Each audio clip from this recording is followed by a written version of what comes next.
Hello.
And what's this in Python?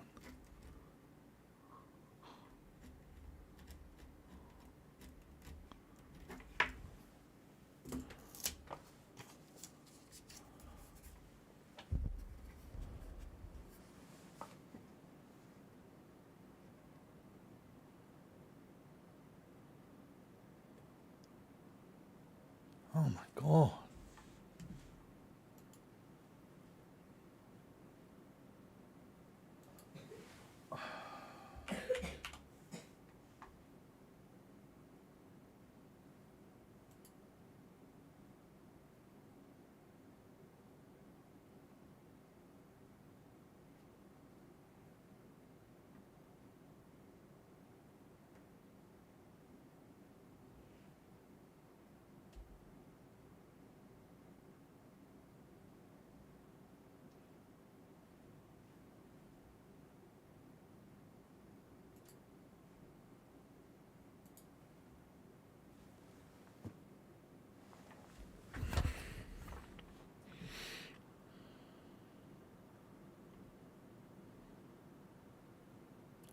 Where is, oh, okay. That's freaking.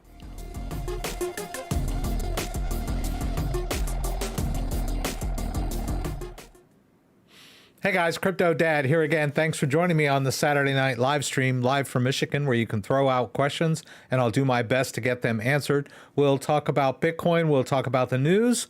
We'll talk about altcoins. I'm going to move some crypto around for you guys. And as always, I'll do my very best to get your questions answered and see if we can't troubleshoot your problems here live.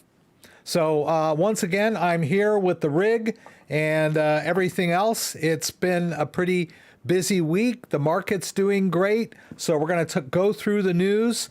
For those of you who've never been in the stream before, we do the news real quick. And then I've got an agenda. See, I don't even remember what I'm going to do. I got an agenda of things that I have on my plate of things that I want to do involving moving and transferring crypto and swapping and that kind of stuff. And then while we're doing all that, I try to take questions and answer them to the best of my ability. I have, I don't see Dan here yet, but JDO is here. So I have two moderators that will help me with questions if I'm in the middle of something, don't see your questions. Oh, and the one other thing that we're going to do tonight is go through all the Black Friday deals on all of the cool crypto hardware wallets and crypto backup solutions. So if you look down in the description, I didn't have any room to post the news stories in the description. I ran out of room because I have so many links for all the Black Friday deals this week. So I'll get through the news. I'll paste the news links in the chat window and we'll go from there. But I've got some cool stuff I want to do tonight. I want to transfer some crypto and convert some crypto. Whenever I run into an issue with crypto, I always think, you know what, I'll wait and I'll do this live. It's a recipe for disaster. But I'm like, I think I'll wait and do this live, or at least do a record a video on getting through this issue so other people can see me working through the process. So I got a couple of those tonight and we'll check those out. So let me go over here and thank everybody that's here, barring any technical issues. I think we've got the mic and the lights and the camera. Oh, and there's Dan, right? So there are two moderators here tonight, and there's our good friend Kenny, who, his formal name is Kenneth Wiedner, and he's always here early, and he sends me a lot of news stories during the week.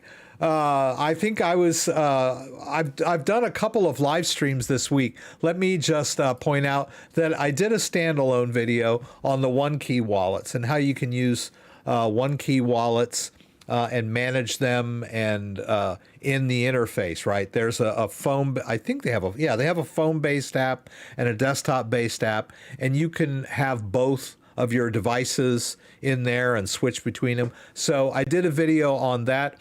There's another piece to that video that I didn't post yet on managing Kaspa because it did require a firmware update, and I thought that if I put all of it together, it might be a bit long.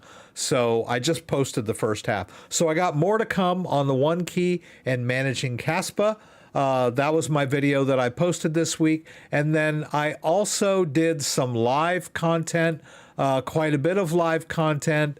And what I was getting to was I did a live stream earlier in the week, and Kenneth said that he wasn't going to be there. And I was like, I felt lonely without Kenneth there. So I think I did my hardware wallet roundup on Wednesday morning. I'll be doing that one every week. And then I think I did one, I guess I did one on Tuesday for Black Friday, Monday or Tuesday. I can't remember which.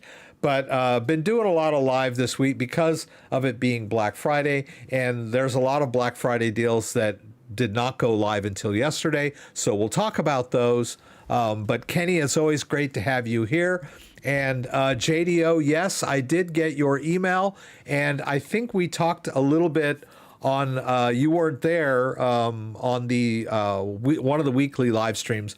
I talked about how, it's never a great idea to keep all of your assets on an exchange. But in the case of Binance or Binance US, it's probably a good idea to not store a lot of assets on those platforms right now with all of the regulatory uncertainty. And I think the public has taken that to heart, despite whatever I say. There's been, I think, like $1 billion worth of outflows from people that were storing their crypto on Binance and Binance US. So people are wary of storing their assets on Binance and Binance US, but that's just a small piece of their total market share, market cap, whatever you want to call it, people that are using their platform. So they're not going anywhere anytime soon. So anyway, let's jump into the news real quick. I want to cover these news stories real quick. Bitcoin eyes 40K after breaching 38K for the first time since May of 2022. That's the title of the live stream. Bitcoin has breached 38,000. So the bear market seems to be in full swing. I'm just going to take this, copy it into my clipboard, and paste it into the live stream chat window. So you guys, if you want to follow that story and read the entire story, you're welcome to do that. You should just be able to click that link if you want to. And that's the latest market news. Pretty much speaks for itself. And another big story going on right now in the crypto world is CZ, Changpeng Zhao, or CZ as he's known, the CEO of Binance, has stepped down due to a plea deal, which is weird. This whole thing seems kind of weird because, first of all, it was a blindside. I had no idea he was even in the US. I figured he was always, out of the country or whatever. And then all of a sudden, they announce, hey, he just made a deal to step down in court somewhere, I guess in Seattle, somewhere on the West Coast. And I thought that when you made a deal, that was it, you were done. But apparently he's agreed to put up 50 grand of his, or 50 million of his own money, and Binance is going to shell out a couple of million or billion or whatever the hell it is. But apparently he needs to come back to court later for sentencing, and he could spend up to 18 months in a jail, which in the U.S., if you lived in the U.S. and you were a normal person without a record, and you did something wrong or whatever, I'm not talking about murder or whatever, but I mean, if you fall afoul of the law, you get caught stealing money from your job or whatever, and it's a felony that, could result in 2 or 5 years, they're never going to give that much time to you. They're just going to, give you probation or whatever. I mean, you should know how the legal system works, but they may, it's the Justice Department, and it involves crypto, and in the SEC and the Commodities and Trading Commission. So they might want to make an example of this guy and give him a prison term, but generally, and he's a high profile guy, but they think, oh, he might not come back for sentencing, so he shouldn't leave the country. So just like, the government, he puts up bail. All right, he gets out on bail, and then they're like, oh, well, you can't leave the country either, by the way, So his lawyers are arguing, he should be allowed to leave the country. He's a high-profile guy, not a flight risk, blah, blah, blah. He came to the U.S. Voluntarily to face the charges, so, whatever. But that was before they found him guilty, right? So whatever. He wants to leave the country, go back to where he lives. I would too, if I didn't live here. Who wants to hang out in a hotel in the U.S. until February? He wants to go home and be comfortable in his own house. And he put up his bail. So we'll see. But that's the big contention right now. He's arguing his case. His lawyers are arguing his case or whatever. Another big story was that BlackRock met with the SEC, over their ETF application, which I guess is big news because maybe some of the other companies earlier in the history of ETFs from, 2017 and beyond didn't really warrant a meeting with the SEC, right? The SEC's like, we'll think about it. Don't bother calling us. We'll make the decision. But I mean, now, it's getting closer, and, BlackRock is probably, has more power than the SEC. So they met with the SEC, and they gave their proposal as to how they're going to implement the ETF. They gave kind of a presentation, a slideshow, or a PowerPoint presentation, or whatever they did, as to how they're going to implement their ETF. And of course, the SEC gave no indication as to what the reaction was. They probably, I guess they have good poker faces or whatever. But that's the thing, they met with the SEC, which is kind of a big deal because it looks like the ETF application will probably get approved in the near future. My take on this whole thing with CZ and Binance is that the SEC, the powers that be, the financial powers in the U.S.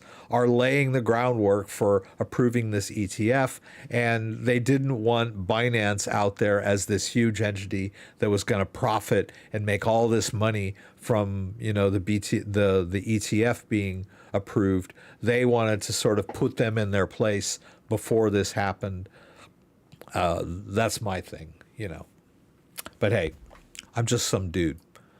Let's see. Our next one is, this is a cool, interesting story that nobody knows who this person is or entity or whatever. I mean, someone created a Bitcoin wallet and made a transfer and inadvertently paid $3 million in fees. Now, it's a weird story. But what's interesting about Bitcoin and Bitcoin blockchain and the way Bitcoin gets mined is that everything is transparent. Everything can be seen on the blockchain. And this was confirmed by Antpool. Antpool is one of the giant mining companies, and they actually mined this particular block.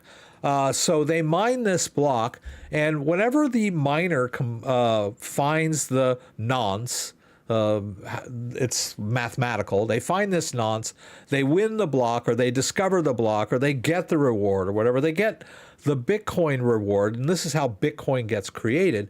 But they also get all of the transaction fees that were included in that block, right? So a block is a bunch of Bitcoin transactions. And so the miner that discovers the block earns the reward, also gets all of the mining or the transaction fees.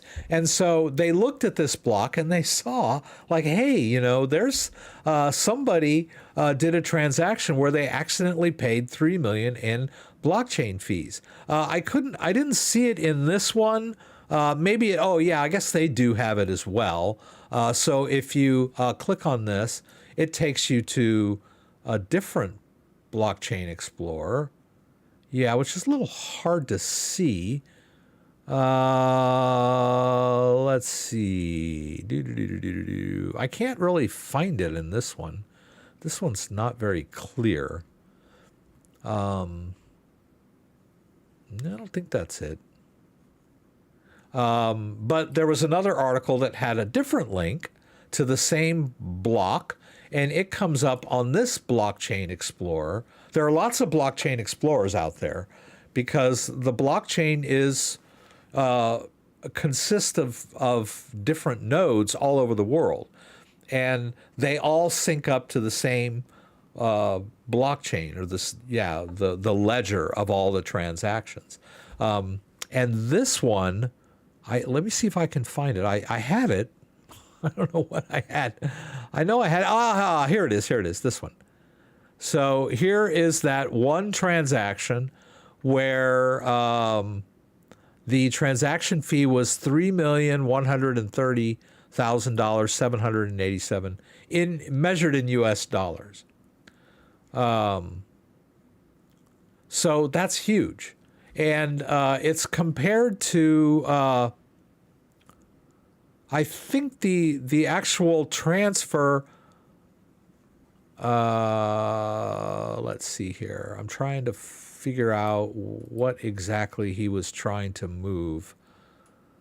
Okay, yeah, he was trying to move 139 BTC from point A to point B, and he only ended up with 55 of it. No, that doesn't make sense. Yeah, only 50 of the 139 that was sent.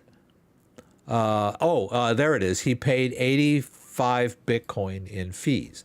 Now, and the wallet was just created just before this happened.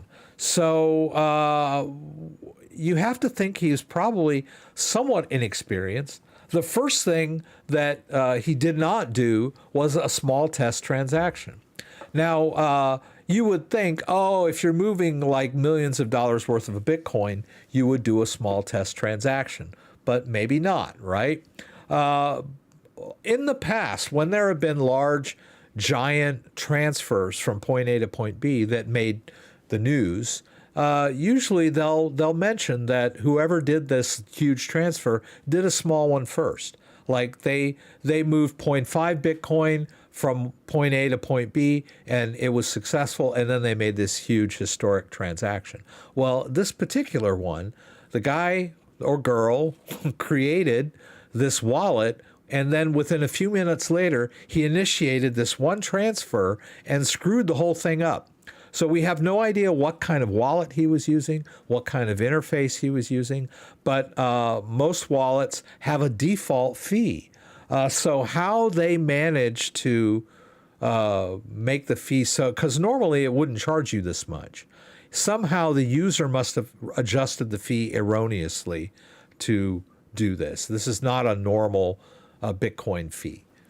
So, but it's only on chain. Bitcoin is transparent, but not, it's not anonymous. It's pseudonymous, but you can't really identify the person unless you go through a lot of analysis, right?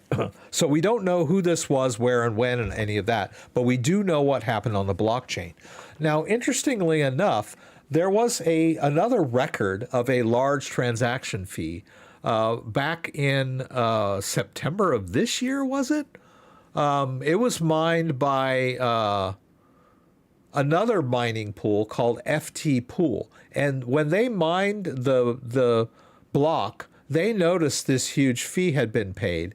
And it was done by Paxos, which is a pretty large entity. And they refunded the fee.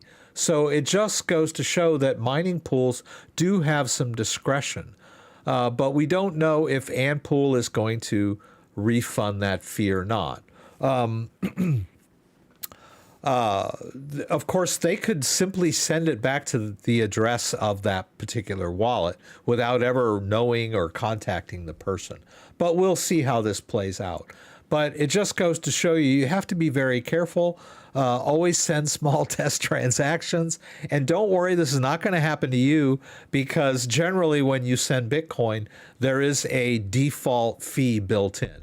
But I will point out, as someone else earlier in the chat pointed out, that Bitcoin transfers are experiencing really high fees right now because there's a lot of traffic. This sort of thing was happening back in 2017, and that was more of the network itself being overloaded by all the people kind of jumping in.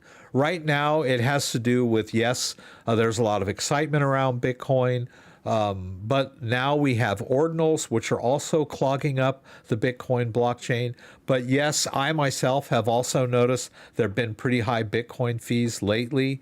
A couple of people mentioned that withdrawals of Bitcoin are taking a long time. So we're going to play around with some Bitcoin tonight. I'm going to try a little experiment for you guys. So hang around for that. And let's see, I guess that was our last news story. Right. So let's, Scott Lee is here. Thanks for being here. Oh, and I don't think I thanked everybody one by one, right? I got distracted. Gary's here. Let's get rich. Mr. Miskey, Gregory Whelan. Yes, Gregory Whelan was pointing out that he had a 38% withdrawal fee on his Bitcoin, but it was a small amount.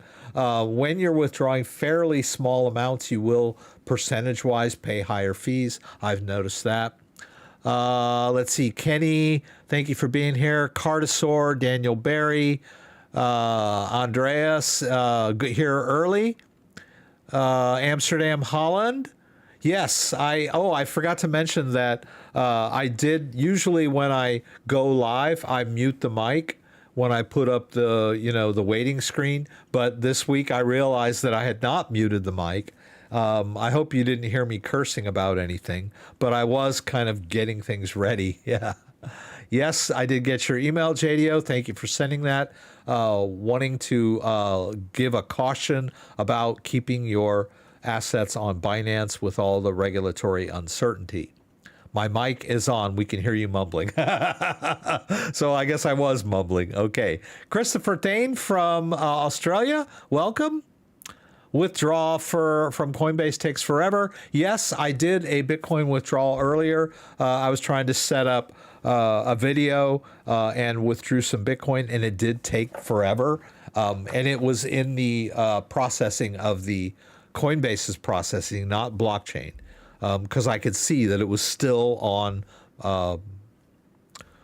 Coinbase, right? So, yeah, they must be overloaded. Hey, Dan, thanks for being here. Simona, Scott Lee, good to have you here. P. Wizzle, my withdrawal of Coinbase worth 5K still hasn't been sent, was yesterday. That sounds pretty bad. All right, so let's dive into the Black Friday deals. I wanted to make sure that we got all those out. Let me see, what's the best way of doing this? Let's close this. Let's do this. That's not what I want. Oh, here we go. Good to have you here. Okay. Yeah, let me turn that off. All right, so we're going to go down in the description. All right, so the top story here at night. Lee, thank you for that. Jesus Coin is rising in blessing. Started a group to support veterans. Can we get some love in here? God bless. Thank you for that tip. I appreciate it. I try not to talk about coins, but I am going to talk about one particular coin tonight, and we're going to play around with it. I did a video on Kaspa, and then tonight I'm going to talk about a coin called Pyth. We're going to deal with that tonight. But normally we don't talk too much about coins. But anyway, so Black Friday deals. First of all, P Whistle, thank you for that donation. I appreciate it. I appreciate you. So if you follow this link here, it's going to take you over to the Ledger shop where you can get your Black Friday deal, which is a Bitcoin rebate for their wallet. So the Ledger Nano S Plus, you get a 20% coupon for Bitcoin that you can claim. Ledger Nano X, you get $30 worth of Bitcoin. And if you buy the Ledger Nano Duo, which is an X and an S together, you can use them as mirror backups. Then you get a $50 coupon of Bitcoin. They can't just send you Bitcoin. There's so many rules and regulations, but you'll get this coupon. It'll allow you to go to a website and claim your Bitcoin. It'll go right into your wallet. Cool stuff. And also, they have the Cryptotag Titanium on the Ledger site, and you can get a Black Friday deal on that. The Cryptotag Zeus, which is one of the most durable backup mediums for storing your backup phrases. There's a little code book that you convert your words into little numerical codes, and then you punch them into this Cryptotag. Very versatile. Very, protects against wind, rain, storms, hurricanes, shotgun blast, rifle blast. This thing is like practically indestructible, and it's that Black Friday deal gives it to you for $99. Now, I also wanted to point out. Oh, Lee, thank you for that. I appreciate that. I also wanted to point out, and let me see, I've got a couple of different browsers going right now. I thought I had this thing on here. Come on, Rex, what'd you do with this thing? Oh yeah, here we go. You can also get the Bill Fodl. You can follow, if you follow either one of those links to Ledger, I'll get credit for your purchase, but you can poke around on their store. The Bill Fodl is good, maybe not as indestructible as the Cryptotag Zeus, but it has little tiled words that might be a little more comforting. P Whistle, thank you for that donation. I appreciate it. So the Bill Fodl is also a good backup medium for a seed phrase.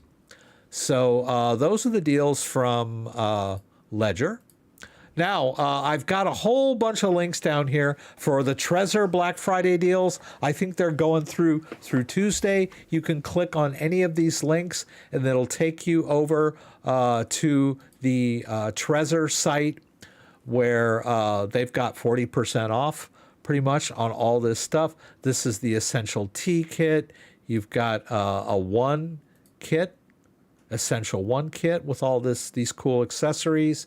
And they also are, I also have a link to their Trezor Safe 3, which is not on sale on Black Friday, but it's brand new. They just started shipping it. It's $79. It's a pretty decent wallet, especially for that price. So it doesn't have a touch screen on it. It's kind of an upgraded version of the Trezor 1, but it does have a secure element chip. It's the first Trezor device that has a secure element chip, so it's really cool. You might want to check this one out. And don't always think you have to buy one wallet. Here I am, buy everything. But you don't have to decide on one wallet. You can buy a Ledger and a Trezor and, distribute your assets between them. You could buy a Keystone for your long-term cold storage. You could buy a cold card. So don't think you'd have to have one wallet. And especially if you've got thousands and thousands of dollars worth of crypto, it makes sense to put a little invest in the security of your crypto as well. So anyway, and for 79 bucks, you can't beat this thing. So there's a link to that. That's an affiliate link. I'll get credit for that, and I always appreciate you using my affiliate links. Ellipal has Black Friday deals. There's a link here. Ellipal is an air-gapped wallet. Charles Rivera, thank you so much for that donation. Let's go this way.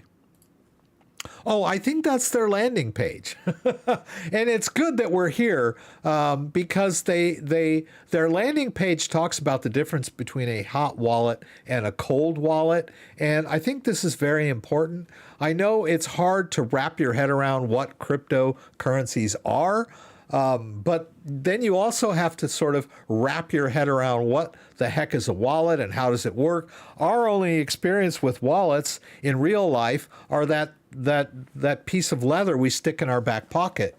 That's our real world example of a wallet, right? Well, crypto wallets are different. They come in different pieces. And so when you talk about a hardware wallet and I hold this thing up, you're thinking, what? My crypto's going inside this little plastic? What if I lose it? What if I break it? That's not how these things work. Bitcoin and crypto are stored out there on the blockchain. The wallets are your interface to those blockchain addresses. I know, it's complicated. It takes a while to wrap your head around. And then, so, gee, how do wallets work? Now you've got a hot wallet and a cold wallet. Well, the hot wallet just sounds bad. Just the term sounds bad, right? It's got danger all over it. So a hot wallet is a piece of software that you download on your computer. It could be a desktop app. It could be an app on your phone, but it's self-contained on the device. And the private key of the wallet gets stored in the app or on the device somewhere or on your computer somewhere. And so it's vulnerable to hacking. It's exposed to the internet. It's a pretty remote thing that someone is going to remote. It's a very rare thing that you're going to get remote hacked. But I'll leave it at that. I've got a rant I'm going to go on later. But a cold wallet is different. A cold wallet has the wallet itself is split up into its components, right? You've got the software component where you can manage the software and it connects to the internet so it can interact with the blockchain, check your balances, look at your transaction history, give you the dollar value of everything in your wallet. All that stuff needs internet. But the private key, which is the most important component of your wallet, is stored offline on your device. And that's what makes a cold wallet so secure. Now, the Ellipal wallet is an air-gapped wallet. So you basically have this piece of hardware that never touches anything, right? There's no cables, there's no Bluetooth, there's no NFC.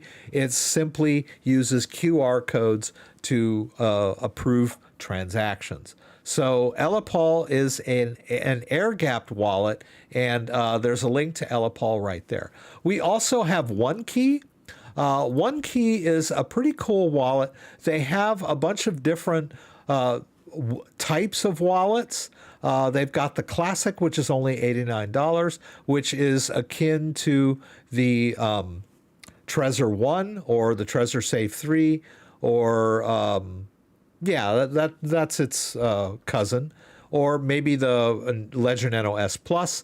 And then they also have a backup solution, which is pretty cool. And they have the OneKey Touch. And as I mentioned, I had done a video on the OneKeys, these different wallets. What I like about OneKey is they're fully open source. And they also have like an open source software that you can download and use for free. It's completely open source, but you can also, manage your hardware wallets in this software. So a pretty decent solution. Interesting company, and the wallets are easy to use and fully open source.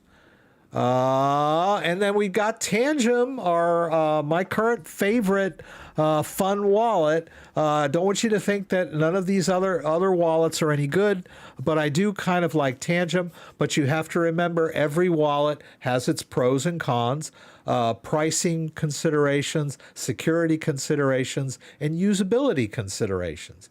You can go out and get the most secure wallet out there, and then if you can't figure out how to use it, it's not going to do you a lick of good. Or you might end up losing crypto because you can't figure out how to use the wallet. So I'm always getting the question, Rex, what's the best wallet to buy? Just tell me. Just tell me the best wallet to buy. What's your favorite wallet? Well, I can't do that. First of all, because there is no best wallet. And number two is, it's your decision, not mine. Don't come to me and ask me, just tell me what wallet to buy. Put more faith in your own judgment. I'm just here to give you all the pros and cons, right? I've got so many videos on how to deal with wallets and how to set them up, how to use them. So take advantage of that and stop asking me what's the best wallet. Okay, so Tangem. We're going to play with Tangem tonight. We'll do that if I can not drop it on the floor. And let's see, we got Keystone, which is another air-gapped wallet. They've got a really good sale on their item right now. I think it's 37% off their Titan 3, if it'll come up here. Yeah, the Keystone Pro. I'm sorry. The Titan is the Titan is the Elipal one, but the Keystone is called the Keystone 3 Pro. A discount from 129 down to 90. So for the price of, say, the Trezor 1 or the Trezor Safe 3, you'll get a completely air-gapped solution. Now, it's a great wallet. It's super secure, but you gotta kind of know what you're doing to use a wallet like this, right? So don't think, oh yeah, I'm gonna run out and grab this wallet because Rex says it's so good, and then you get home and you can't figure out how to use it, or it's clunky to use, inconvenient to use for you. It's pretty easy to use once you get the hang of it, but it's not I would say probably not the best thing for a first timer. But everybody's different, right? That's why you have to make the decision. Check out my Keystone and my Elipal setup videos. It's a step-by-step process. I show you every piece of the process, and so you can make your own decision. Will I be able to handle this or will I not, right? Let's see, Black Friday deals. Let's get through them. And they've got Descent, also a great wallet. Also open source, biometric wallet, uses your fingerprint to authorize, and they've got like a 50% sale on their biometric wallet. So you might want to check out Descent if you're into that. It's a really small and easy to use wallet. So I've got video on getting a Descent wallet set up. You might want to check it out. And let's see, and then they've got the double pack where you can get two, and that's a Black Friday deal, down from $318, $128 off. You can get two. If you have a hardware backup wallet, you've got a backup phrase. You don't have to wait until you lose your wallet to use your backup phrase, right? You can set up a secondary wallet by restoring using your backup phrase, and then you already have a pre-restored wallet that's ready to go, hit the ground running if something happens to your go-to wallet. You never know. I mean, you could spill coffee on it. You could accidentally step on it. There's 100 things that can happen in the house, and you're right in the middle of trying to move crypto around, and then something happens to your wallet. Well, that's why it's good to have a backup. That's why Ledger has their Duo deal, right? Always good idea to have a working backup ready to go in case something happens to your wallet. Cryptotag Zeus. We talked about this earlier. I know the guys there at Cryptotag, and you can get your Cryptotag directly from them through my affiliate link. It's the same price as it is over there on the Ledger store. So you might want to check out a Cryptotag Zeus. Like I said, I think it's one of the most durable backup mediums out there. Let's see. Let's get through this. Secure X also has Black Friday deals. Let's see what they're offering here. The Nifty, I did a video on the Nifty. Pretty cool little touchscreen unit. Not sure what the deal is. Of course, you're going to get free shipping. I thought it said Black Friday deal, didn't it? Oh, here it is. Shop now, Black Friday. Okay. Shield X. Oh, that's their new one, the Shield X Bio, which I have not used yet. I forgot to send them an email and ask them to send me one of these things. This is a little cool thing. It's like a Tangem card, but it has more functionality on the card itself. It's got biometrics and it's got a little LED screen on it. So I have not had a chance to check this one out, but they do have a Black Friday link that'll take you over if you're interested in this. I'll have to get in touch with them and ask me to send me one so I can get a demo video on that. And we're almost down. Ngrave, of course, which is the granddaddy of air-gapped wallets. Worth the money. Very expensive. And, okay, there's their Black Friday sale. But I think you can get it. You don't have to do the email thing. I think if you hit buy now, yeah, they've got the Black Friday deals going on. So they've discounted the combo. And then you can also get the Zero at a discounted price. I'm not sure what the percentage is, but it's a discount over their normal. And I think earlier in the week, this was not live yet. I think this went live yesterday. So Ngrave has Black Friday deals. And of course, don't forget that CryptoDad has his own store, and I've got some cool products. Inflation is a hidden tax. Had enough. I've got the hoodie. You can get in all different sizes and colors with that cool Bitcoin little slogan on there. And then I also have a Monero hoodie that'll take you to private transactions, should stay private. Good conversation starter, right? And you can get these logos on coffee cups too. Or my wife created this little notepad, which is pretty cool. And then you can get the CryptoDad coffee cup. It's got my mug on the mug. So that's all the cool stuff that's available. Now, let me get caught up on the chat and let's dive in and play with some crypto. Let me get some of these closed. Let's get that closed. So check out those live Friday, Black Friday deals. We close that. And I think we're back where I need to be. Get that closed. And close that there. Kind of manage my tabs a little bit. Okay, so what do I want to do first? Let's get some transfers going here first. The first thing I'll do is I have a new app. And come on, Rex, where is it? It's called Unipass.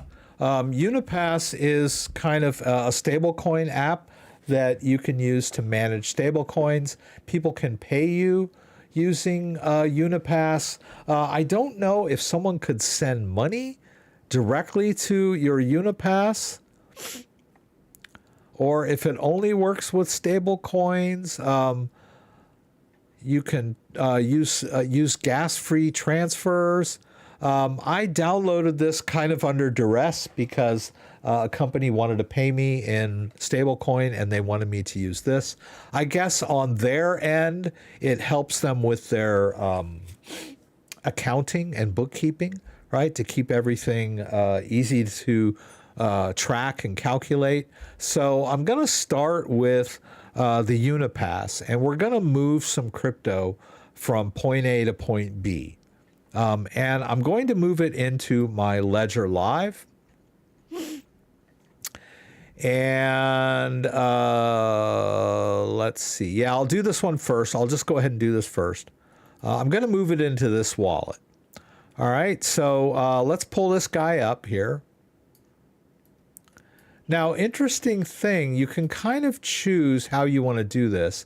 Now, I would like to move a US dollar coin into this wallet. So I don't have to go down to where it says US dollar coin and get the address, right? I can simply go to my Polygon wallet and just get the receiving address of the main wallet because it's the same, right? Now, I skipped the hardware check on this. Normally, best practice is to just have your device connected, and it is connected, but in the interest of time, I just shot this address out. I'm going to get the QR code, and then we'll go over here to this app, and we'll see if we can get this thing to work. I think it worked for me before. All right, so you can see I've got $200 in here in stablecoin. What I would like to do would be to transfer that to this wallet. Now let's see if I can do it. I'm going to hit the camera to open it up and scan that QR code, and it likes it. All right, now the network is Polygon. I can't choose that. That was, I believe this only works on Polygon. And of course, it's because Polygon is so cheap. Those were the tokens that I got on Polygon chain. I don't think they support ERC20. I could be wrong, but I can't change it, right? But if I tap on token, I can switch between US dollar coin and US Tether. But I'm going to keep it on US dollar coin. Let's go ahead and move 200. And we'll confirm that. And I'm going to hit transfer. Looks like they charged me 60 cents. I saved a penny, whatever that means. Let's hit it. Okay. Okay. So it's pretty easy to use. I didn't have to jump through a whole bunch of hoops. I didn't have to go through two-factor, although I probably could set that up in my settings somewhere. Maybe. I haven't tried. But as I said, I was kind of... this company was like, we'll pay you, but we have to pay you using Unipass. So if you go download Unipass, we'll pay you. And I was like, okay, I'll do it. So then we transferred. All right. So that's it for Unipay. Interesting. You might want to check out Unipay. I guess it's good for people that do gigs and stuff like that. All right, and let's see, let's close this down here, and then let's keep an eye. Let's do a sync and see if that US dollar coin comes in.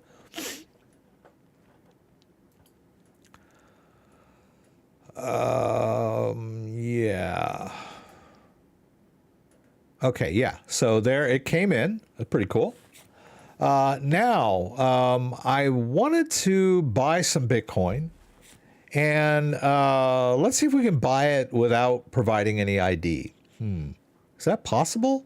We'll see. Now, I'd rather not use US dollar coin, although let me check. All right, first, let me give you a little preface here. If we go to the swap feature of Ledger and we say, okay, I want to make a swap between one wallet and the other, and I'll use my Solana. Notice that they're going to be using, under the hood, they're going to be using CIC. And so you might say to yourself, well, why don't I just use that myself, right? Why go through, a secondary layer of software when I could just use this service myself? I don't have to put in any ID when I use this. So I would like to kind of take you directly to the source. And first of all, let's see if we can use US dollar coin. Let's see what that comes up. Yeah, but I think it's not clear whether they will accept Polygon-based US dollar coin. So I think I would rather convert that to regular Poly, right? And how are we going to do that? Well, let's try to do that without using an exchange. In fact, I want to do two of these. I'll show you I have a dilemma. And this is one of the dilemmas that I was talking about earlier. When I originally transferred, Jesse Sanchez, thank you for that subscription. I had originally dropped some Polygon into my wallet, and it's in the form of Tether, right? And I would like to deposit that Tether in my Coinbase account so that we can cash out some of it and use some of it for some other stuff. But when we hit deposit and go over to receive, and we go to Tether, notice that Coinbase will only accept ERC20 based Tether. Only send US ERC20. Wes, thank you for that subscription. I appreciate it. So what's a poor boy to do, right? I have Tether, but it's in Polygon format. So what am I going to do? Well, I would like to convert that Polygon-based Tether. Do I want to do this? No, I don't. I'm not sure if this is what I want to do. Yeah, I guess I will. Yeah, let's. Oh, no. I want to convert it to. I could convert it to US dollar coin, and then I can use Polygon-based US dollar coin because Coinbase will accept US dollar coin in Polygon-based format, right? So here for US dollar coin, I can switch it over to the Polygon network. That's it. That's what I was going to do. All right. So what we need to do is convert our Tether to US dollar coin. How am I going to do that, right? Because let's just assume that I only have Coinbase to deal with. I can't do it on Coinbase. Coinbase won't let me deposit Polygon-based Tether. So how am I going to swap that? Well, let's use a DEX. All right, so we're going to go over to a DEX called QuickSwap. And I have my Ledger device connected. Let's see here. I'm going to cancel this. Okay. Let's zero in on my device. Although I don't really need to do this. I will. The reason I say I don't need to do this is because, well, we will need it eventually, right? We don't need to worry about this so much when we're doing deposits. All right, so we need to be in the Ethereum app, even though we're using Polygon, right? Because we're on a DEX using our device. And the device, doesn't matter what chain it is, we'll always need the Ethereum app to do this. So first of all, we need to get, and I'll show you here, I've got my MetaMask wallet, right? I got a standalone MetaMask wallet, and then I have some MetaMask wallet that are connected to my Ledger devices, right? And this is the Ledger device that has the tokens on it that are not showing up. Let's see. Oh, here it is. See, there's the camera's in the way. There's the Tether US dollar. Notice that it's Tether and that it's in Polygon format, and we can't use that on Coinbase. So we're going to convert this to US dollar coin. And I want to do it cheap. All right. Let's turn the camera back on again for the heck of it. Actually, let's wait till we actually need it. We go in here. So the first thing I need to do is get the correct wallet connected to this DEX. As you can see, I've got my MetaMask connected, but, oh, this is the right one, isn't it? Yeah, actually this is. I wanted to show you how you did the switch. Let me do the switch. Let me switch it from,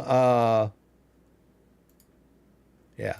So if I were on the wrong wallet, which that was going to be the demo, right? Let's switch it by going up to MetaMask and switching wallets over to the Ledger. There we go.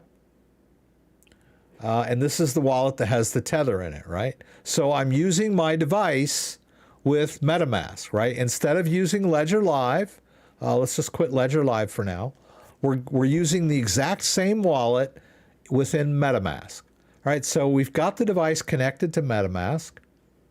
We've got MetaMask connected to QuickSwap, and let's do this swap. So we'll hit Enter App. All right, we've got all this. Let's start with the Tether, right? You can see I have the Tether. It sees the Tether. And we want to swap it for US dollar coin. Now, I'm not going to swap $1,000 worth without testing it out first. So the first thing I'll do is a small test. I'll do 10, right? First, I have to approve US Tether. Let me turn on the camera for the device so you can see what's going on. First, I have to approve the trading of the underlying asset, since I haven't done that yet. So MetaMask comes up. I'm just going to max out the spending cap. We'll hit Next. And we'll click Approve. Now, I'm going to need to do this on the device there. The device is coming up. Review transaction. All right. Okay.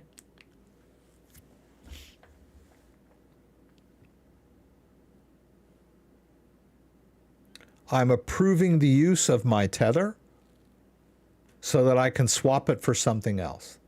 First thing I'm doing. All right, that's done. All right, now I'll move the camera here. Actually, why don't I turn this down just a tad and scoot it over so you can kind of see what I'm doing. Yeah, put it down here. All right, so we're going to hit swap. This is 10 Tether for 10 US dollar coin. We'll confirm that. Looking for a price. All right, and MetaMask should pop up here shortly. There it is. Thank you for that, Asil. Let's go down here. It's only costing me a small amount of MATIC for the gas fees. That's what's cool about MATIC. Oops. Oh, I got to enable blind signing. Oh, there it goes. That's okay. We can do it. All right, so let's go over to the settings. Blind signing is there at the top. I'm going to toggle it. See, it says disabled. I'll just hit both buttons. Now it's enabled. All right, let's go back. I'm glad it told me that. Let me get to the back. Come on, Rex, where is it? Okay, there, back. All right, now we're ready. Let's try again. That was weird. It let me do the approval, but not the swap. Let's do it again. Swap, confirm, wait for MetaMask to pop up. All right, there's MetaMask. I'm going to approve this swap. Review transaction. Everything's good. Blind signing is enabled. There it is. I approved it by hitting both buttons. We submitted the transaction. And so, Okay, it was completed. Actually, there was some in there already. There was 20 US dollar coin already, and now it's 10, right? And we can double check this in MetaMask. You know, in the browser window, let's check it out. Let's go to tokens. So now we have, oh, now you can't see it either. All right, so now we have Tether. And where's our US dollar coin? Don't see it. Don't see the US dollar coin. Let's go over to this one, USDC. All right, let's go to USDC. Let's get the Polygon-based contract address for US dollar coin. It's got to be in here somewhere. There it is. And then we'll add that to MetaMask. All right, it even sees the balance there. We'll hit add token. All right, now when we go over here, I'm seeing the US dollar coin, right? All right, so now we know that it works. Let's go ahead and do our conversion, our full conversion. So let's go back to QuickSwap. And this time, hold your breath. We're going to do it all. We're going to swap all that Tether for US dollar coin. All right, it's looking around. I'm assuming there. It's ready to swap. It's going to charge us less than $1 for this swap. Let me show you what's going on here. All right, we're still in the app. We're going to hit swap. We'll confirm it. MetaMask should pop up here shortly. There it is. 3 cents. Can't beat that. Let's hit confirm. We got to confirm on the device.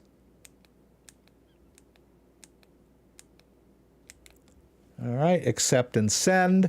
Transaction submitted. We should see another thing pop up here shortly. Oh, there it is over here. Okay. We're swapping 1,040 Tether for 1,040 US dollar coin.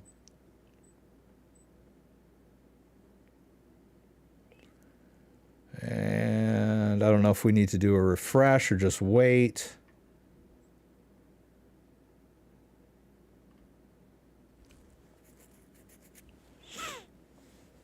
Let's turn this one off.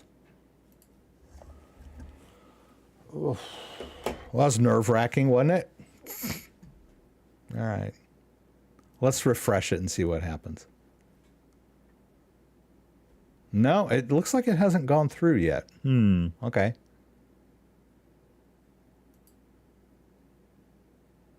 Oh, it's still pending. Okay. So we'll give it a minute. You make more money. Oh, okay. Sure. QuickSwap.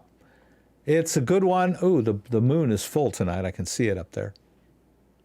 Well, let's see. Maybe this might be a little more nerve-wracking than I thought. If it fails, and I'll still have my original Tether. I would lose my gas fee, but that's negligible. I'm not going to speed it up. I'm just going to wait for it to go through.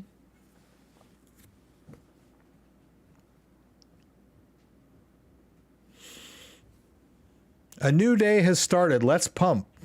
Thank you, Dan. I didn't think it was going to take this long. Everything got approved on my end. Maybe because it's such a large transaction, taking longer than I expected. Let's see. Let's hope. Let's pray. Okay.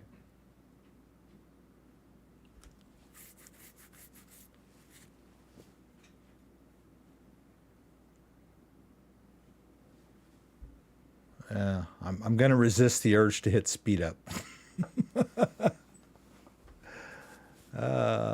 Come on. Come on. Don't leave me hanging on my live stream. All right.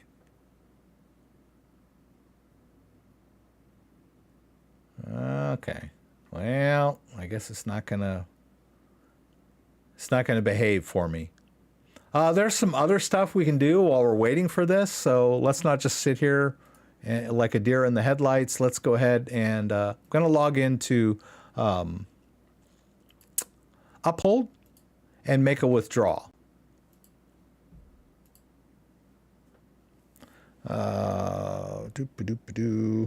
Want to show you how to move crypto around. Let's see, Uphold. I need my two-factor for this one.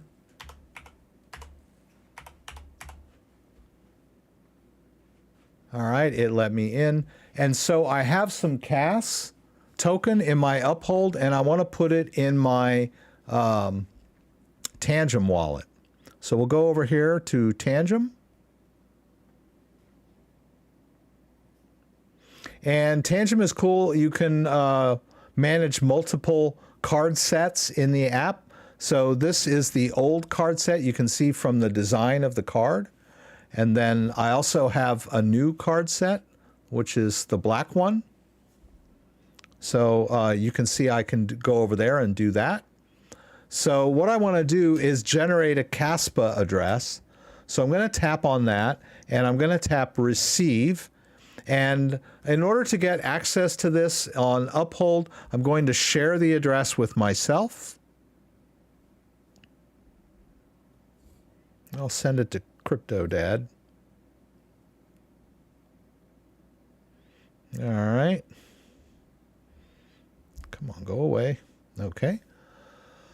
All right, now let's go over to CryptoDad. Here we go. There's that address. Let's grab it. Whoops. Let's grab it. And you need that Kaspa part. That's important.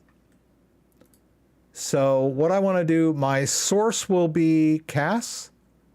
My destination will be the CAS network. This is kind of important. A lot of people are always asking me, how do I withdraw from Uphold? It's not intuitive, right? So that's it. I want the CAS network. We'll hit Kaspa network. We're going to do a small test first. So we'll do 100. Always do small tests. And we'll hit preview.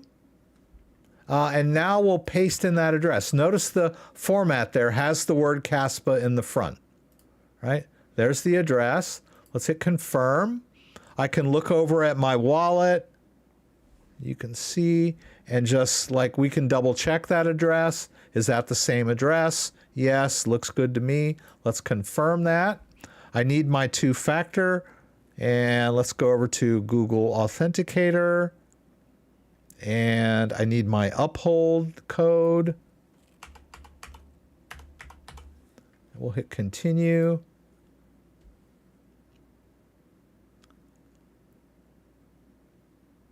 And I don't know, man, everything might be slow tonight because everybody's busy, right? Okay. Cool. We got it. You can go over here and go down and see this pending withdrawal. That was about $100 worth of Kaspa. Oh, no, that's not right. Or it is. Huh. Okay. Oh, I meant to send 100 Kaspa. I actually sent $100 worth of Kaspa. That was not my intention. 100 Kaspa would have been a lot less. What I needed to do was, there's a little toggle here between dollars and crypto. I should have toggled before I did that send. I did not intend to send $100 worth. $100 is too high for a test transfer, right? But I think we'll be okay anyway. Let's take a look over here. Let's go back to Tangem. Boop-a-doo. And just kind of keep an eye on it. And we can see the pending withdrawal over here. And we'll just keep an eye on the wallet and wait. See what happens. We'll wait. Let's go back to MetaMask and see, did that ever go through? Yes. All right. So we successfully made our swap from Tether to US dollar coin, right? So now what I want to do is I want to take this US dollar coin and transfer it into Coinbase. Part of it will be a cash out, and then we're going to use another part of it for, I think what I wanted to do was Solana. We're going to do $200 worth of Solana so we can make that Pyth purchase. All right. So let's go back. Let's go ahead and do Ledger Live for that. We could use MetaMask if we wanted to. Right? Actually, why don't I do that? I'll go ahead and we'll stay with MetaMask. Let's go over to Coinbase. And we're going to make a deposit of US dollar coin. Let's hit this. We'll copy the US dollar coin address into our clipboard. We'll go back over to MetaMask. We're on the Polygon network. We've got our US dollar coin here. I guess we could do a small test first. Let's go ahead and do a small test of 50. Let's paste in the Coinbase address. Right? Let's do 50. And we'll choose next. And the fees, Dr. Durkham, thank you for that. The fees on Polygon are so small, it doesn't even show up as a dollar amount. Let's go ahead and get our device ready because this wallet is being managed by this device, right? All right, there we go. Let's confirm. Let's review the transaction. Blind signing. Actually, we could turn that off. We had to turn it on for that swap, but we can turn blind signing off. It's more secure. Let's toggle it on. Let's toggle it disabled, pardon me. And then let's go back over to the back and go back here. We already made that first transfer, so now we'll just kind of wait for Coinbase to acknowledge it. All right, we'll go back to Coinbase. We'll turn this off. Let's see, is there anything on Coinbase yet? No, right. So we should be seeing a $50 transfer coming in fairly shortly. US dollar coin comes in pretty quick, especially on Polygon chain. So we shouldn't have to wait too long before we get an acknowledgement, right? So we just want to make sure that that transfer comes through.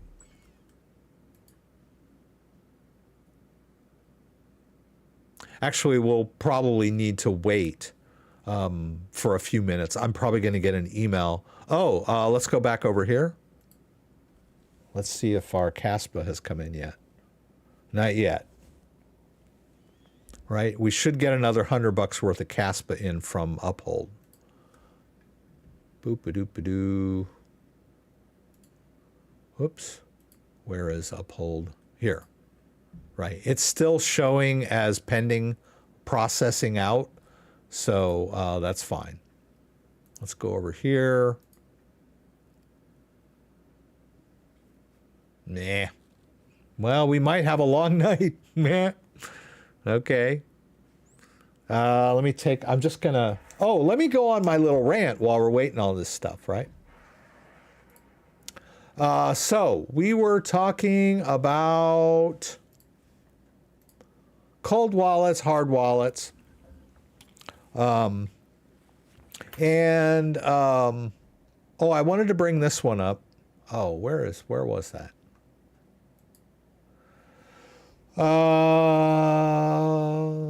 Let's see, 12 or there. I had this great little thing. I know where it is. See, I remembered. I'm not that old yet. Yes. There's a little article here about Trezor and the seed backups 12 versus 24. Trezor uses 12-word recovery seeds on their brand new wallets. You can do a restore with a 24-word seed phrase if you want to, if you simply must have a 12 or a 24. I mean, if you simply want 24, because, you know, our attitude is more is better, right? Well, 24 is better than 12, right? Has to be. Well, 12 is sufficient. It would take on the order of millions of years to brute force crack a 12-word seed phrase. So really, it's like, it's not like the difference between 12 and 24 hours, right? The security of a 12-word seed phrase is ample, right? But people think in terms of more is better, don't grasp the full weight of cryptography, and the security of a 12-word seed phrase is well beyond anything that we can just wrap our head around. And so the 24-word seed phrase is just plain overkill, really, is all it is.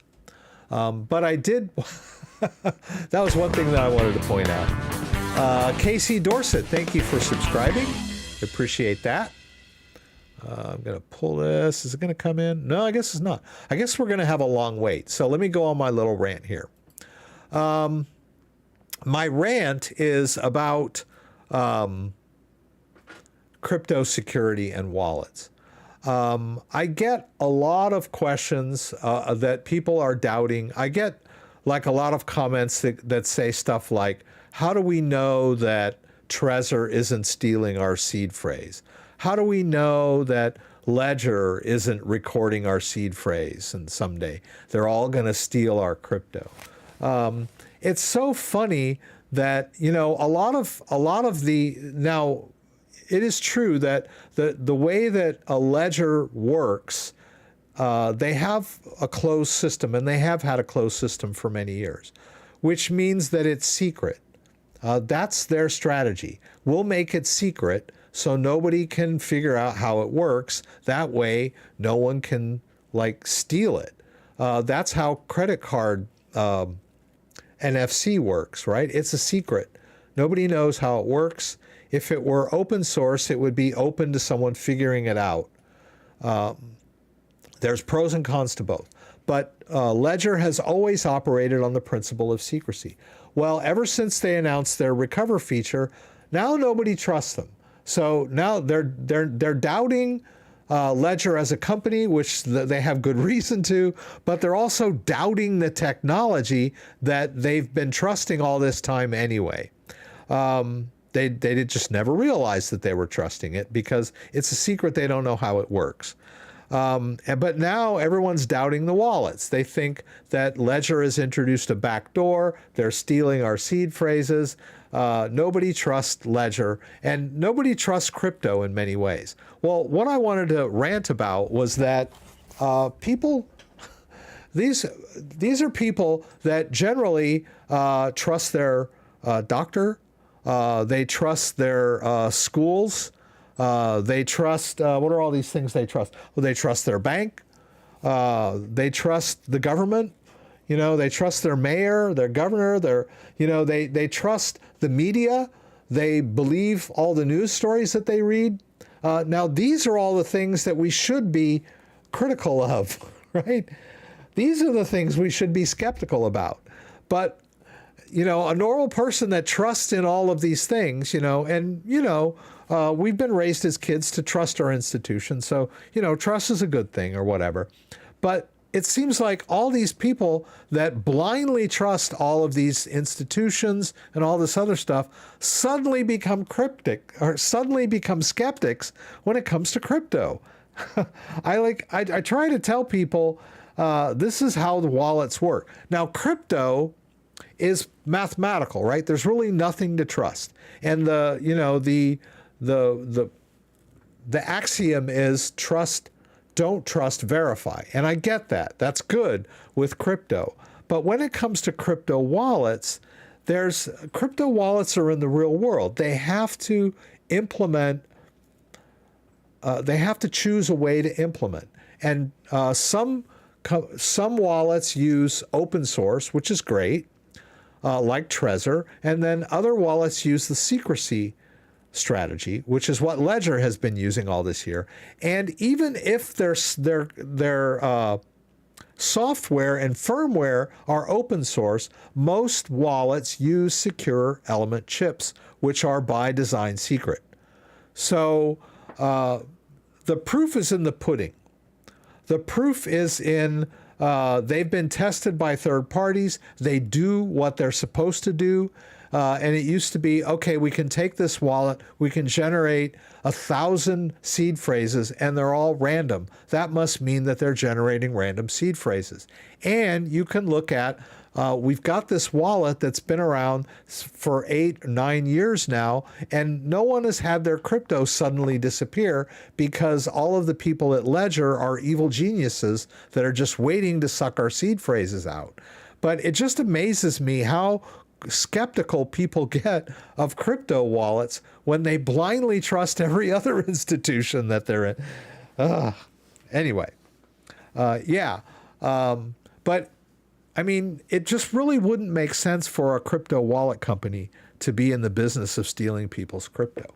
But I get it, right? We're supposed to verify, not trust. I get that. But the implementation is in the real world, right? We can't just be perfect in our implementation of a hardware wallet.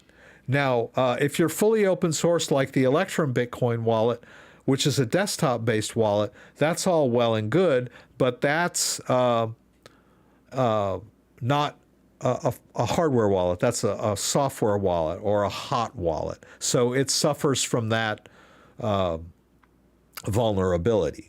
Right? And you can do offline or offline, you could use like an air-gapped computer to implement like a fully open source wallet, but it's very inconvenient, right? You've got like this disconnected computer that has no connection to the internet, that has the private key, and then you have your watch wallet on your internet connected computer. So it's basically, if you don't want to trust anything, you can implement that, but it's not a very convenient and workable solution. So we've got this Ledger device that's very convenient and easy to use on a day-to-day basis, but it has this element of secrecy to it that, yes, we do put a little bit of trust in. But that's part of dealing with crypto. And then if you have a Trezor device that's fully open source, then it's been hacked in the past, pardon me. It's been hacked in the past, but they had to have possession of the device, but it has been hacked. The vulnerabilities have since been fixed. That's how open source works. We have the code open source, bad guys exploit the code, the good guys fix the code. Bad guys exploit the code again, the good guys fix the code again. So it's a trade-off, right? That's why Ledger chose to use the secret strategy. But anyway, I just really I just get frustrated and tired sometimes dealing with people that are just like not trusting of the process. So skeptical about crypto. And I could tell them it always boils down to your trust one way or the other. If you don't understand it, people that scream for open source. Oh, it's got to be open source. And I'm like, okay, are you a coder? Do you know how to code? And they're like, no. I'm like, well, then what's the big deal to you whether it's open source or not? You can't code anyway. Well, I can ask somebody whether the code's right. I'm like, okay, well, you're still putting your trust in somebody else, right? Anyway, let's see, where are we with our withdrawal? Let's see, is our Uphold done? Let's see here. Oh, it's done, yay. Let's go over here. Let's, come on, baby, you better show up. There it is. All right, so we made our transfer. That was supposed to be a small test of 100 CAS. It turned out it was $100 worth, so it wasn't a very good test, but that's okay. Let's go ahead and move the rest now that our test was successful. We'll go back to the wallet. We'll do our source is CAS. Our destination is CAS Network. All right, and this time we'll just do the max. All right, everything looks good. We'll hit preview. We'll paste in that address, which we've used before. We know it's good. We'll hit confirm. We'll put in our two-factor. Uphold. Okay, here we go. 596873. We'll hit continue. And away it goes. Let me see here. That's funny. I don't see my deposit on Coinbase yet. Let's let this thing go. All right, good. We can see that processing transaction. Let's go back to Coinbase. We still don't have that small test of US dollar coin yet. So we're just gonna have to wait. We can go back over to MetaMask and we can see that we sent it, right? We can even confirm where we sent it to, right? That is the address of the Coinbase. Like we can do deposit again, choose US dollar coin.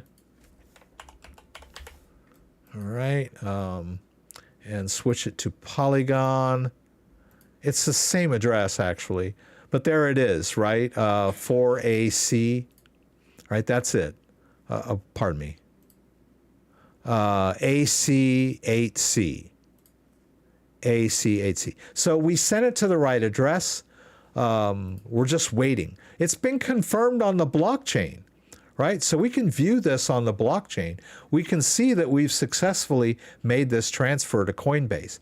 But Coinbase, being Coinbase, hasn't acknowledged it yet. We can go into our US dollar coin wallet here, and there, it's pending, right? So we know it's successful, right? Because it's hit Coinbase. It just hasn't shown up yet. I'm going to go ahead and transfer the larger amount because it might take a while. So let's go ahead and transfer it now. Hopefully it'll show up in Coinbase. And this time, why don't we use Ledger Live? The last time you saw me using MetaMask, well, MetaMask is connected to my Ledger device. So we can do the same thing in Ledger Live. So let's do Ledger Live.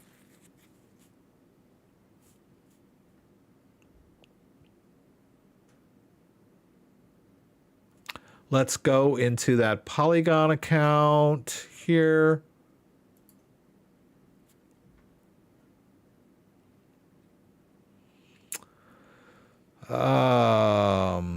Yeah, there was a couple of different things I wanted to do tonight, but hey, whatever. Yeah, there's that US dollar coin. Let's do our send. What's the address? Let's make sure we got that address right. There it is. Even if we switch it to Polygon, it's still the same address, right? Well, Coinbase just said the 50 came in. Anyway, let's go ahead and finish this. Let's paste in the address of Coinbase. And this time I want to send a little more. I want to go ahead and send,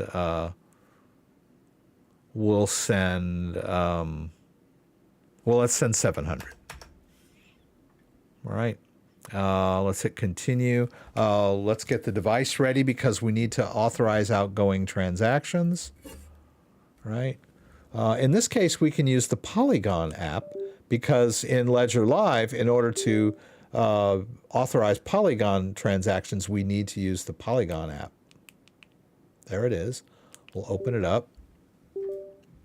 Actually, it would have told us anyway. Why don't I quit it and I'll show you what I mean. In Ledger Live, when we attempt to use a wallet, Ledger Live will ask us to open the right app. It says, hey, you need to open this app. So we'll go ahead and open it up.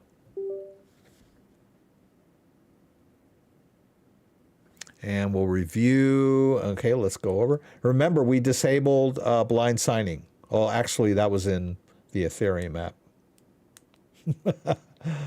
Trying to keep track of all these apps I'm using tonight. All right, that's done. All right. So we sent 700, and it's on its way over to Coinbase. And as I mentioned, while I was in the middle of that, Coinbase let me know that my 50 had come in. So we can refresh here. So we've got that 50. All right. So once we get the bulk of that, I'm going to go ahead and do some stuff with the crypto.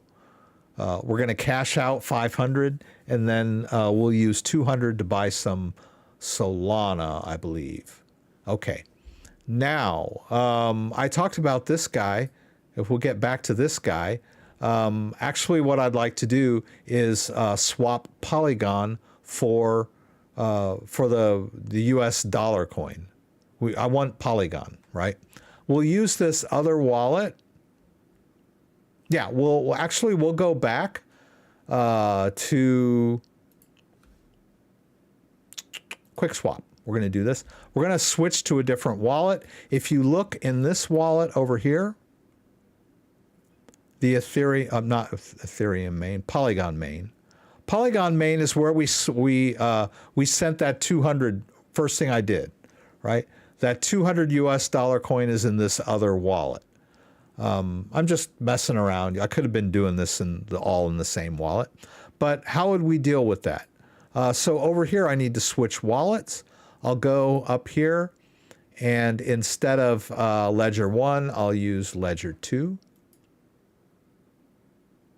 All right, there's Ledger 2. We'll go ahead and connect it. And we're good to go there. And if we look, there's that US dollar coin, right? I want to swap this for regular Polygon. All right, I've got the wallet lined up. We'll go here, and I'll say, okay, I've got a bunch of US dollar coin. Come on, baby. What happened? Let's try that again. Huh, okay. Oh, it's already there. Okay, I'm going to switch. So I want that on the top. And on the bottom, what I want is native MATIC, right? Because we're going to use that native MATIC to buy our Bitcoin. All right, so we'll do max. Let's just go for it this time. And we're going to swap this US dollar. Oh, now I need to approve it. So, and I need to be in the correct app. For this one, I need to be in the Ethereum app because we're using MetaMask, and we need to enable blind signing again. Whoops. We need to enable it for this guy because we're going to do an approval/swap. All right, let's approve our US dollar coin because we approved Tether before. So we need to authorize the use of the coin. All right, I'm going to just max it out because that's all that's in there right now. Let's hit next. Let's hit approve. And then we need to approve on the device. Let's review it. Blind signing enabled. Okay, accept and send. I think we got the rest of that CAS.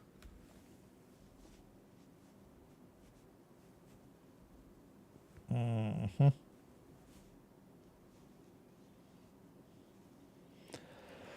Yeah, so we got the rest of the CAS from Uphold.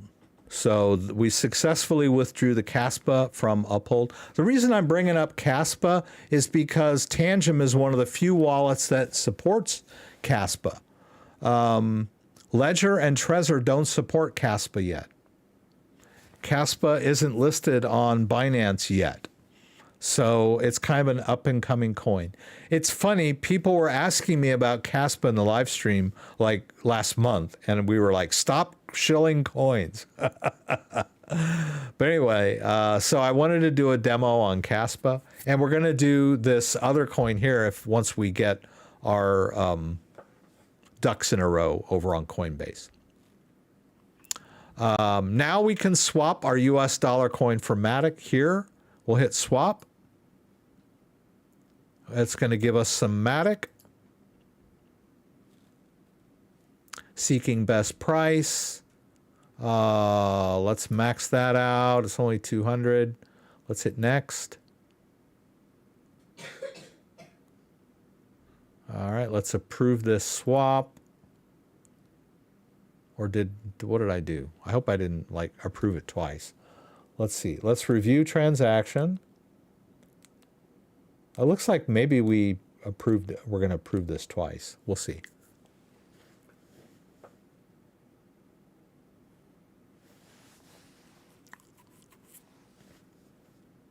I thought I approved it. Okay, there we go. Is it doing something? Okay. All right. Okay, I got to sign this. Okay, what is going on here? Okay. Prior to clicking, be sure your ledger's plugged in. Select the Ethereum app, enable data, blind signing. Okay. Ledger 2. Okay, let's do it. Swapping 200 US dollar coin for MATIC. Oh, I got to sign this. All right. Okay.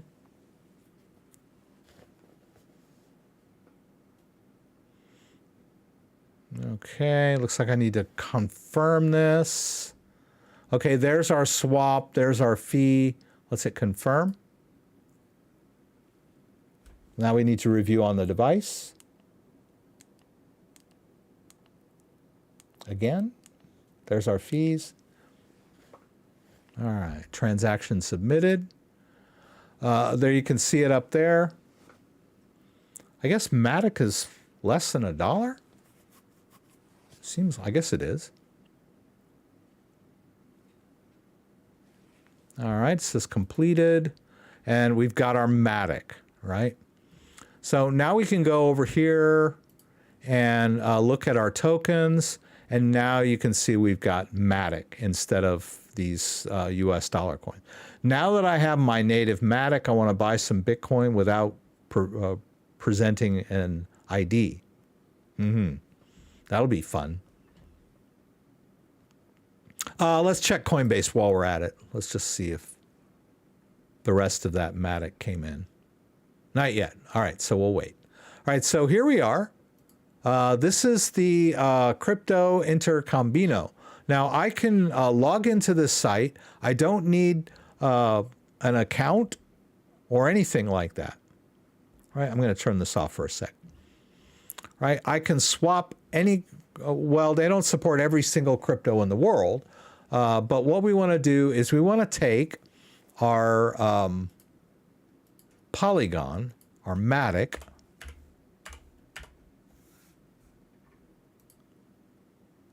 right? And how much do we have? Let's go back to Ledger Live and take a look.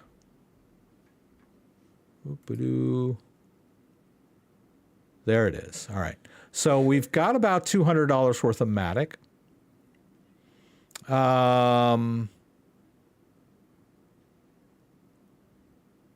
I need to figure out exactly how much MATIC I want to send. Let's see. Let's go to MATIC here. Let's see here. For $200 worth of, eek. $200 worth of MATIC. That's going to be about 256. Let's just do 250, right? Near as damn it, right? So 250. So we need to tell them how much we want to send. We want to send 250 MATIC to them. And I want Bitcoin in exchange. So let's switch down here to Bitcoin, right? And so for 250 MATIC, they'll give me 0.005 Bitcoin, right? Now I need to go over here and generate a Bitcoin address. So let's go to accounts. Let's go to Bitcoin main. All right, and on this one, I'm going to do a hardware check. So let's open this up. Let's hit receive. It's going to ask me to open Bitcoin app. This is to confirm that this account is matched to this device. All right, it says Bitcoin is ready. There's the address. I'm satisfied, right? We've got that address. Let's just leave this up for the moment. All right. So we're going to send them the MATIC, but they need to know where to send the Bitcoin. So let's hit exchange now, and they're going to say, okay, give me your Bitcoin address. All right. So we'll paste in that Bitcoin address. We can look on our device, make sure it's the right one. Everything looks good. We'll hit next step. All right. The fees are going to be pretty low. Now we're going to confirm. We need to save this transaction ID in case something goes wrong. So we'll copy that into our clipboard. We'll go over here. I'm going to open up a little text file. I won't use that one. Let's use, come on, Rex, figure out. Okay, let's do this one. Okay. I'm going to paste that into a text file. That's my transaction ID. So I've saved that transaction ID in a little text file in case something goes wrong. All right, and they want me to send the MATIC to this address. So I'll copy that address into my clipboard. Let's go back over to Ledger Live. Let's go ahead and confirm this. So we can, we need to clear up the device, right? We need to get out of this Bitcoin app so we can make this MATIC transfer. All right, so let's go back over here. Now we need to send them the exact amount that we agreed upon, right? I told them I'm going to send them 250 MATIC to this address. So let's go here. Let's do send. Let's paste in that address. Right, there it is. Let's double check. Ends in D20, D920, D920. I can't auto verify. Not a big deal. I just need to eyeball it, make sure that it's the correct address. But I copied it into my clipboard. I'm secure here. We can look at the address just one by one. We're good. Let's hit continue. And now we send them exactly what we told them we'd send them, 250 MATIC. Right, we'll hit continue. Hit continue. We'll open the Polygon app on our device.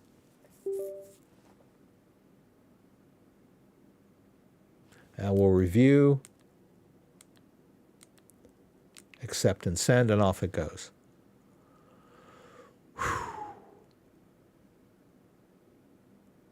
Okay, that's done.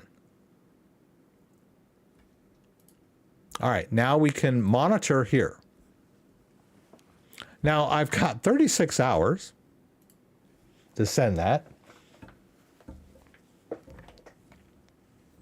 Let's just monitor this for a second while I catch up on the chat window.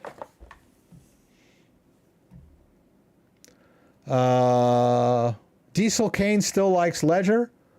You don't trust? How do you make free money? I've been missing your live streams lately. You come on 10:30 a.m. Sunday morning. It used to be 8:30. Your daylight savings ends as mine starts. Ledger is still the best hardware wallet. G-Man, no name. I also do a Wednesday morning at 9 a.m. Eastern Standard. I don't know what time that'll be where you are, but that might make more sense for you. Dan Trouble Westra. It's your money. The bank has no right to ask where the money comes from. I would use a different bank. Well-spoken, Dan. Incredibly frustrating and yeah, I've just had my bank ask for source of funds and freezing my account after a large transfer from a crypto bank to my bank account after selling. You're not the first person I've heard that said that. It's weird that a bank would question money that you put in. But I guess that's the whole thing with money laundering. They're supposed to, you know, if a gangster or a drug dealer comes in there with, you know, a sack full of, you know, 500 grand, then yeah, I could get it, the bank. But when you transfer money from a legitimate exchange into your bank account, it doesn't make sense for the bank to question that kind of stuff, right? It's not like, you know, I mean, it's a bank-to-bank transfer. Anyway, yeah. Which is why it's better to use crypto. Let's see. Oh, we should be... Okay. This will change pretty soon, won't it? Well, let's just wait. I'm just going to leave it here. I've done this before, so let's see where Coinbase is at. Does Coinbase have my transfer yet? No, we're going to have to wait. It eventually came in, so I'll keep an eye on my email. Coinbase will send me an email when it hits the account. Just checking. Okay, I got some Uphold alerts for our transfers. That's all well and good. Right, and then as soon as this stablecoin hits my Coinbase account, we'll do a cash out, and then we'll buy some Solana so we can buy some of that other good stuff. And if it doesn't come through in the next 5 minutes, I've got a little bit of Solana in my wallet already. To be FDIC insured, the bank has to ask questions as the laws has a limit on how much you can put in an account. Sucks, but that banking system try to get large sum and waiting for a week or so to have access.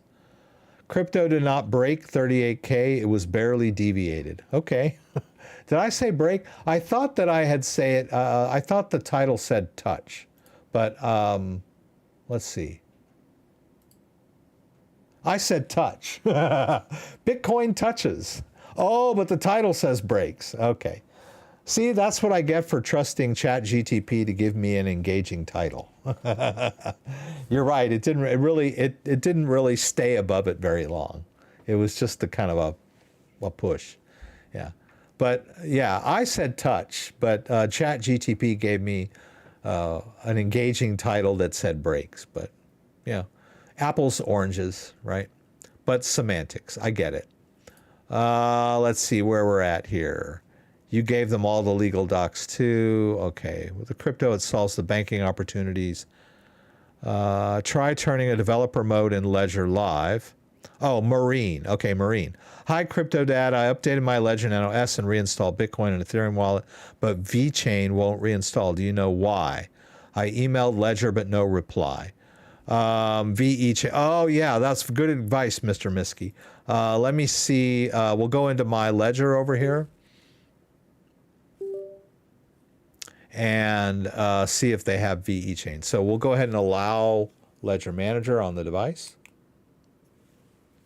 Whoops. Ledger denied on service. Okay, something went wrong. Let's try that again. Oh, okay. I think maybe I didn't click the buttons right. Like I clicked one button. All right, so you want to install VeChain. Whoops. Well, I have VeChain. Let's hit install. What do you have, Maureen? A Ledger Nano S? Oh, yeah, the problem is you don't have enough room on your Ledger Nano S to install all three of those apps. The Ledger Nano S doesn't have enough space. So I don't have my Ledger Nano S right in front of me. Let me see here. Okay, I'm going to need that funky cable.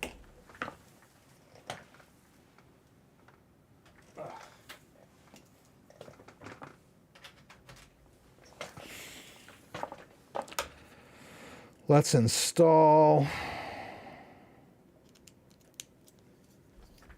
All right, I'm going to disconnect my Ledger Nano X. Actually, let's get out of this.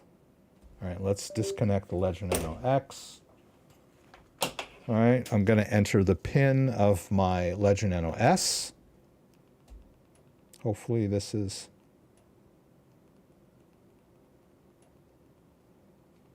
Hopefully this has been set up. Oh boy. I have so many devices in so many different states. Okay, I think we're almost there. Oh, hey, it worked. Okay. Now, well, let's go into my Ledger. I'm going to allow Ledger Manager on the device. Operation choke point. Yeah, could be. Could be. All right. Now I'm going to uninstall Monero and Ravencoin here real quick.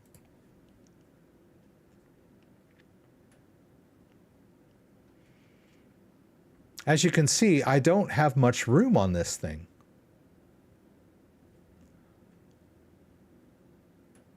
Let's go ahead and install the Ethereum app.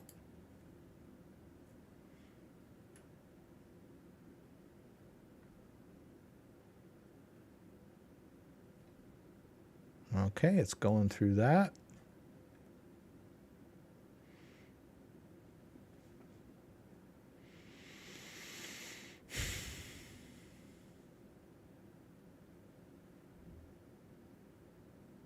All right, and now let's install VE Chain. You can't because there's not enough storage, right? You've run out of room. So if you have a Ledger Nano S, what you have to do is juggle the apps on and off the device. That's your own, or you should just buy yourself a Ledger Nano S Plus. The Ledger Nano S Plus is pretty much the same price, and you get more room, right? So you can uninstall your Ethereum by taking it off, and it won't destroy the wallet. You can take the Ethereum off, put the VE chain on, and then manage your VE chain. And then when you want to manage your Ethereum, you'll have to delete the VE chain app and put the Ethereum app back on. You're going to have to do that ridiculous juggling act with your apps on a Ledger Nano S. I highly recommend you go get a Ledger Nano S Plus. It's not that much. It's like, I don't know, how much is a Ledger Nano S Plus? Not much. Let's see this here.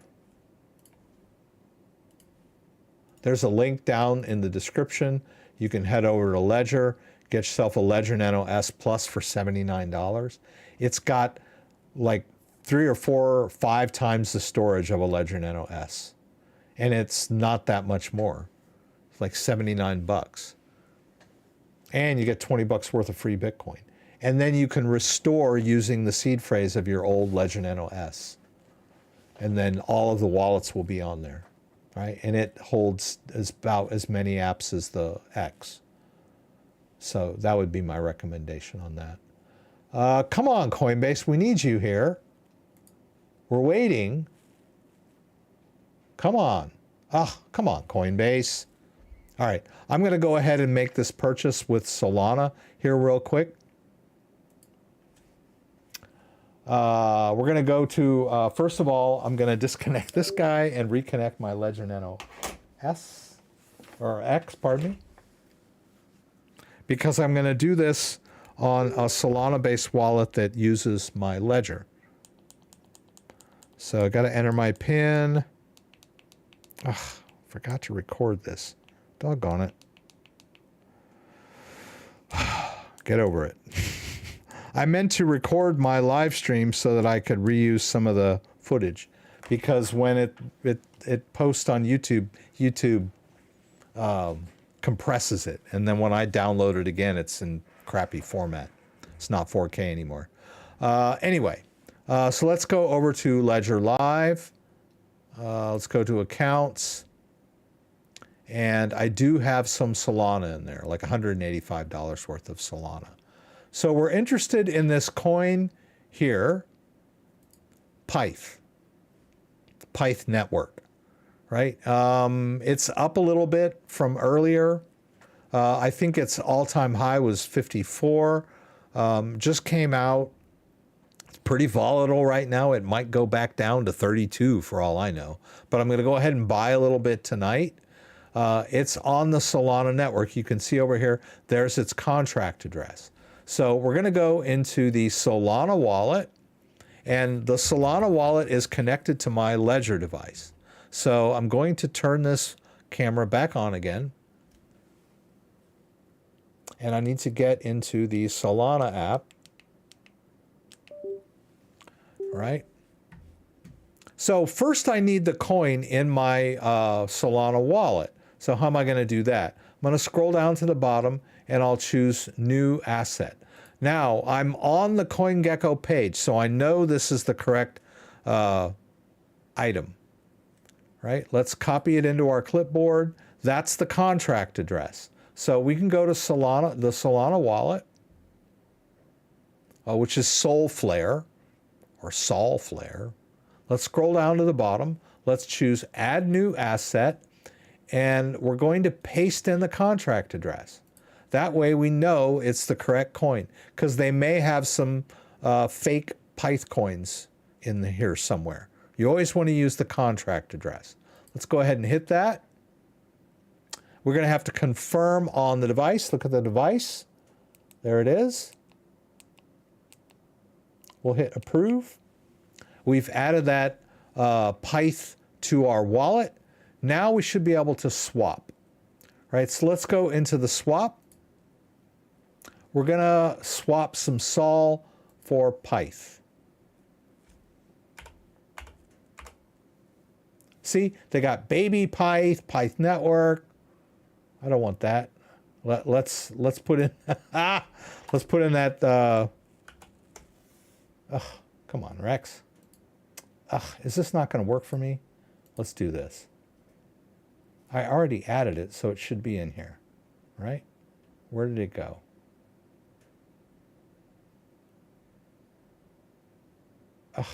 Doggone it. Why'd you do this to me?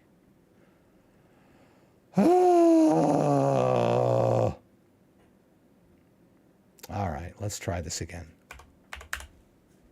I don't want baby Pyth. I don't want baby. I want Pyth. Okay, there it is. Jeez. Okay. All right. Now, let's see. Let's do 1. All right. We'll hit swap. All right. We're going to get 116. I have blind signing enabled. I needed blind signing. I think I tried to do this a few weeks back and I couldn't figure out why it wasn't working. It's because I needed blind signing on. And I believe it worked, right? Let's go back to the wallet. And there you can see I've got some Pyth. All right, let's go back. So you saw the swap. You saw me look up the coin, get the contract address, add it to the wallet, and swap for it using Solana, right? And all of it was protected by my device because my device has the private keys for my wallet on there where my Solana is. And so tonight you've seen me use 2 third-party wallets to manage crypto that is being managed by my Ledger device, right? That's the beauty of not only a Ledger device, it's versatile, it supports a lot of third-party wallets, but a lot of people complain and they go, why can't I do this in Ledger Live? I'm like, well, what's the big deal with Ledger Live? It came with your device. Okay, I get it. It's simple. It's easy to use. But if you're going to get into crypto and buy exotic cryptos and use alternate chains and you want to swap and stake and do all that cool stuff, then why not use a better wallet, right? Why not take the time and effort to learn how to use a better wallet than Ledger Live, right? Anywho, come on, Ledger. I'm sorry, come on, Coinbase. Give me my coins. I don't know if they're going to come through for me. Looks like not. We're almost at the 8 o'clock mark. All right, well, let's turn this off for a second. Let me take some questions, and I'll just kind of keep an eye on my email and see if I get an email from Coinbase. I might go over a little. I think it comes in on this email. Yeah, we'll see. I'm sure it's pending, right? No, it's not even pending. Didn't we send it?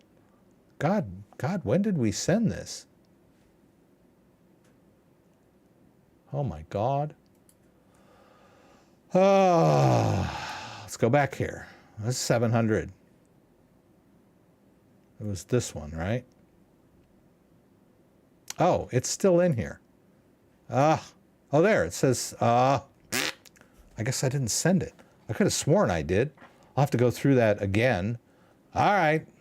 Wow. Okay. Deposit. I could have sworn I did this. Maybe I didn't get the whole thing done. You guys got to keep an eye on me here. All right. Let's try this again.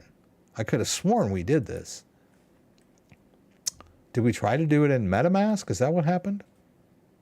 Anywho, it should, even if I had used MetaMask, which would be this one. No, it still says it's in there. Okay. All right. Anywho, let's go ahead and just get it done. Let's hit send. Let's hit paste. Let's hit continue. I could have sworn I did this. I guess I didn't. 700. Okay. And then we're going to, that's the Coinbase address. I need my Polygon app open. God, I swore I thought I did this. Am I just crazy?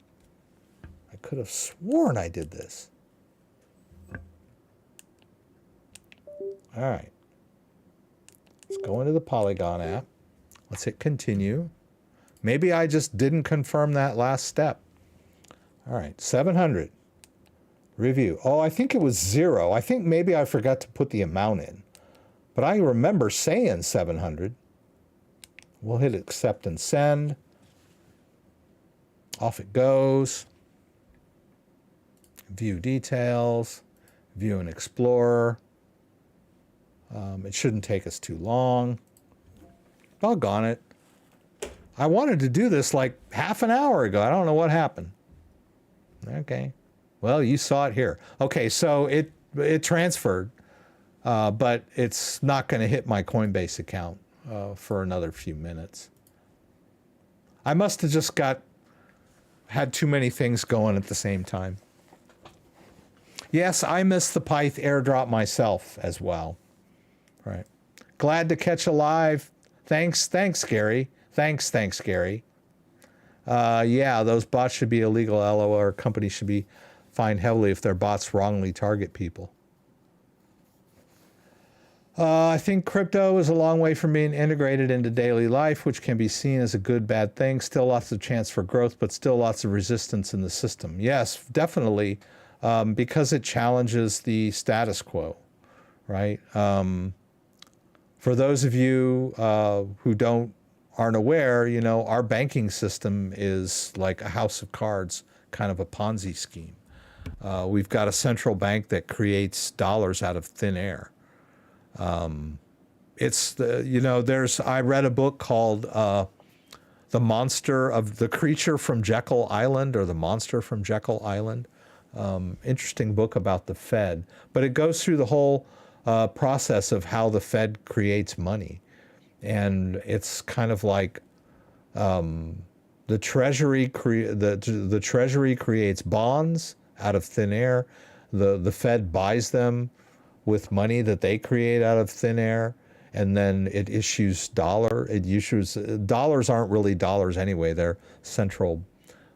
If you look at a piece of currency, like a $5 bill, it doesn't say $5 on it. It says Federal Reserve Note, right? It's not $5.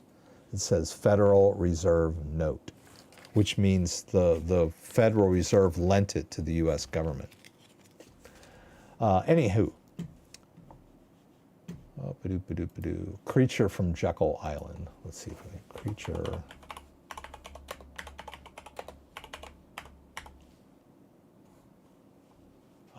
Jekyll. Jekyll Island? There it is. Creature from Jekyll Island. Oh, I guess. Yeah, it's a good book. Talks about the Fed. It's like an old book, too. I don't know when he wrote it. It's been a while since its first printing. Talks about how the Fed works. Pretty good book.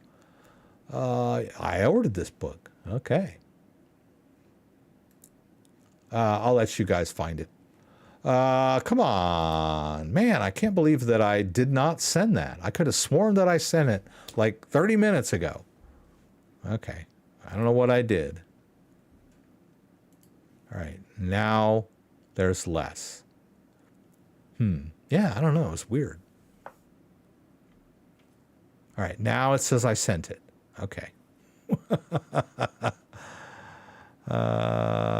Story of the Fed. Yeah. Good book. Yeah. So of course they're not going to like crypto because crypto is mathematically provable, right? It's a decentralized currency that is not created out of thin air. It is created through the mining process, which is proof of work, right?